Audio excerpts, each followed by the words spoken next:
घरमा कसैले पनि बिहे नगर्ने, जाडोमै घरमा बिहे नगर्ने। हेलो, हामीले मेकअप गरेको हेरे, यसले पनि मेकअप गरेको। आज दुईटा त्यहाँ बसेछन्। यस्तो घरमा कसैले पनि बिहे नगर्ने, यस्तो घरमा कसैले पनि बिहे नगर्ने। बुझ्यो कि नै? जाडोमा गर्ने केही हुन। अब हेर म दुईटीलाई देखाउँछु। हामीले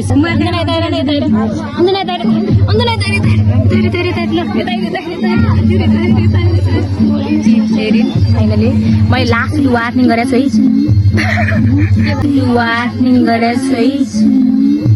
छैन के यहाँ देखा मात्रै होला।